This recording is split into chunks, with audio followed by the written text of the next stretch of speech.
The Boy Who Lost His Face by Louis Sachar, Chapter 20.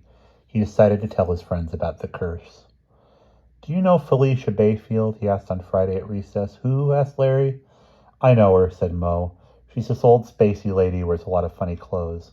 "Sounds like Tori Williams," said Larry. He and Mo laughed. "She's a witch," said David. "She murdered her husband. She removed his face." "Ugh," said Mo. "He lived for a while," said David, "but you can't live too long without a face." "But his face is still alive. It's hanging on the wall of her house. She put it in some kind of special solution to preserve it, and she talks to it, and it talks back." David didn't like saying mean things about Mrs. Bayfield, but he had to convince his friends she was really a witch. Little did he know, one day his own face would be hanging on the wall of her house. "I wonder what a person would look like without a face," said Larry. He thought a moment. "Wouldn't there just be another face behind it? How thick is a face?" "Real thin," said Mo. "Thinner than paper. And behind it you have blank skin that you could almost see through, with holes where the eyes, nose, and mouth would be. Like a ghost," said Larry, "except you're alive." "A doppelganger," said David. "What?" asked Mo. "I don't know," said David, shaking his head. "Remember when I said I thought I was cursed?" he asked. "Well, it wasn't like you thought. Mrs. Bayfield put a curse on me. She said my doppelganger would regurgitate on my soul." He started at the beginning. He told them about how he had helped Roger, Scott, and Randy steal her snakehead cane, except he made it sound like he was the one who led the attack. Then she said in a really creepy voice, "Would you boys like some lemonade?" Except I don't think it was really even lemonade. "What did you do?" asked Larry. "You didn't drink it, did you?" asked Mo. "No.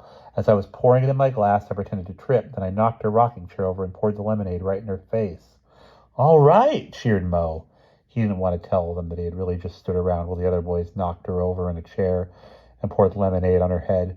It wouldn't make sense. Why would she put a curse on him if he had just stood there while everyone else did everything? "I tossed the empty pitcher away," he said, "but it accidentally went into her window. It broke the window and the pitcher." The more he lied, the more he got into it. But at the same time, he felt a horrible sense of guilt right at the pit of his stomach. It only bothered him a little at first, but the feeling grew like Pinocchio's nose with each lie. "Roger, Randy, and Scott ran away with her cane, but I stood over her. Her legs were up in the air. If you think her clothes are weird, you should see her underpants." "You saw her underpants?" exclaimed Larry. "What did they look like?" asked Mo. "It was like they were made out of spider webs," said David, "and there were spiders crawling all around, and some other kinds of bugs, too." "Gross," said Mo. "Then I flipped her off," said David. Gave her the bird. "Good going," said Mo. "That's when she said the thing about my doppelganger." "What's a doppelganger?" asked Larry. "I looked it up in the dictionary. It means the ghostly counterpart of a living person." "What's that?" asked Mo. "I don't know." He explained the curse to them, but he exaggerated that too. "And I was playing catch with my little brother, and I threw the ball right to him, but it suddenly curved in midair and crashed into my parents' bedroom window." Larry and Mo were skeptical at first, but as David went over each incident, they had to admit that if nothing else, it was a lot of weird coincidences. "Are you sure you're not making this up?" asked Mo. "You know about the beaker I broke in science class," David reminded her. "And Larry, remember what happened to me in Spanish?" "That's right," Larry exclaimed. "Oh yeah, I heard about that," said Mo. "Your fly was down and you didn't know it." David blushed. "It was because I saw her underpants," he explained. "Everything I did to her has happened to me, except so far I haven't poured lemonade on my head. That's probably next. Oh, and I also flipped off my mother." "You flipped off your mother?" exclaimed Mo. David shrugged. "I don't believe it," said Mo. "You wouldn't flip off your own mother." "I was just waving to her," he explained, "when suddenly I got a cramp in my hand and all my fingers bent down except the middle one."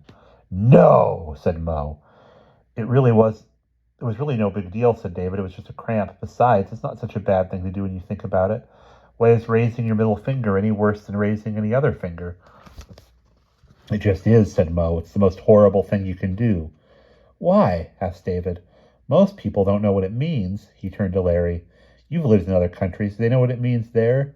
"They do it differently in other countries," Larry explained. "In Spain, they do it like this. In Hong Kong, they do it like this." He demonstrated the gesture for each country. "In Italy, they do it like this." Mr. Lugano happened by at that moment. He grabbed Larry's shoulder and said, "You're coming with me, young man." Mr. Lugano was Italian. And that's the end of chapter 20.